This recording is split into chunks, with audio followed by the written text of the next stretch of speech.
Taigi laba diena visiems. Šiandien turime 70 užsiėmimą. Pereitą kartą pradėjome kalbėti apie didžiąją Prancūzijos revoliuciją, Jakobinų diktatūrą. Šį kartą pratęsime. Pirmiausia, apie karą su kontrrevoliucija ir terorą. Taigi sudėtinga buvo ir vidaus padėtis. Iš 83 departamentų 50 stojo prieš Jakobinų vadovaujamą konventą. Plėtėsi Vandėjo sukilimas, kuris pasižymėjo ypatingai atkaklia kova. Vandėjos provincijoje valstiečiai, skatinami kunigų, sukilo prieš respubliką ir siekė atkurti monarchiją. Kariuomenės ir žiaurių priemonių pagalba Jakobinams pavyko sukilimą numalšinti. Pablogėjo Prancūzijos ekonominė padėtis, nuolatos trūko maisto produktų, vyko liaudies bruzdėjimai, kuriuose buvo reikalaujama nustatyti pastovias kainas, užkirsti kelią spekuliacijai, aprūpinti varguomenę maistu. Jakobinai įvedė visuotinio maksimumo įstatymą. Buvo nustatytos pastovios duonos, miltų, cukraus, druskos, tabako, anglies ir pašarų kainos. Už šių produktų slėpimą ar spekuliavimą jais grėsė mirties bausmė. Turtingiesiems buvo pradėta taikyti priverstines neatlyginamas paskolas ir rekvizicijas. Jakobinai, norėdami sėkmingai kovoti su kontrrevoliucija, ėmėsi teroro politikos. Šios politikos įrankiu tapo revoliucinis tribunolas, kurio sprendimai buvo galutiniai ir neapskundžiami. Dauguma suimtųjų buvo giljotinuojami, neatsižvelgiant nei į socialinę jų padėtį, nei į lytį, amžių ar nuopelnus respubliką. Paskelbus nuosprendį, mirties bausmė turėjo būti įvykdyta per 24 valandas. Tūkstančiai žmonių buvo uždaryti garsiajame Paryžiaus Conciergerie kalėjime, kuriame ir posėdžiavo revoliucinis tribunolas. Ypatingai žiauriai buvo susidorota su Vandėjos sukilėliais bei Liono ir Tulono maištininkais. Suimtieji buvo skandinami ir sušaudomi iš patrankų. Vien tik Liono mieste žuvo apie 2000 paimtų į nelaisvę maištininkų. Teroro politika tęsėsi iki Jakobinų valdymo pabaigos. Apie 50 000 žmonių tapo revoliucinio teroro aukomis. Jakobinai teigė, kad teroras išgelbėjo šalį. Įvertindamas Jakobinų atėjimą į valdžią ir masinį terorą revoliucijos priešams,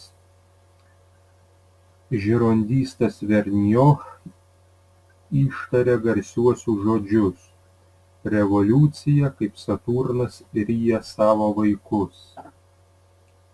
Apie prieštaravimus tarp Jakobinų. 1793 metų pabaigoje Jakobinai, įveikę kontrrevoliuciją ir užsienio intervenciją, įsitvirtino valdžioje. Robespieras tapo Jakobinų diktatūros vadovu. Jakobinai norėjo sukurti naują teisingą visuomenę, tačiau realiai tai įgyvendinti buvo neįmanoma. Per revoliuciją iškilusi buržuazija siekė, kad būtų panaikinti visi prekybos apribojimai ir kad būtų galima pasinaudoti ūkinės veiklos laisve, įvestu kainų maksimumu bei vykdomomis rekvizicijomis buvo nepatenkinta ir pasiturinti valstietija. Ilgainiui išryškėjo skirtingi jakobinų grupuotės vidaus interesai. Nuosaikieji, kurių žymiausias atstovas buvo Dantonas, siūlė baigti revoliucinį terorą. Jų manymu reikėjo panaikinti visuotinio maksimumo įstatymą, kitus apribojimus ir sudaryti taiką su užsienio valstybėmis. Kairieji jakobinai, kuriems vadovavo Heberas, ragino toliau tęsti teroro politiką, pabrėždami, kad Paryžiuje trūksta būtiniausių produktų, jie kvietė sankiulotus sukilti. Tačiau nesulaukę sankiulotų pritarimo, Heberas ir jo šalininkai buvo suimti, apkaltinti sąmokslu prieš Respubliką ir giljotinuoti. Netrukus buvo giljotinuoti ir nuosaikiųjų jakobinų lyderiai. Dantonas Budeliui prieš mirtį tarė: "Parodysi mano galvą žmonėms, ji to verta." Susidoroję su savo priešininkais, Robespieras ir jo šalininkai manė, kad situacija šalyje turėtų stabilizuotis. Bandydamas suvienyti tautą, Robespieras įvedė aukščiausios būtybės kultą, turėjusi pakeisti katalikų tikėjimą. Tačiau sankiulotai ir buržuazija šiam bandymui liko abejingi. 1794 m. birželio mėnesį prancūzų kariuomenė, kovodama su užsienio valstybėmis, pasiekė naujų laimėjimų.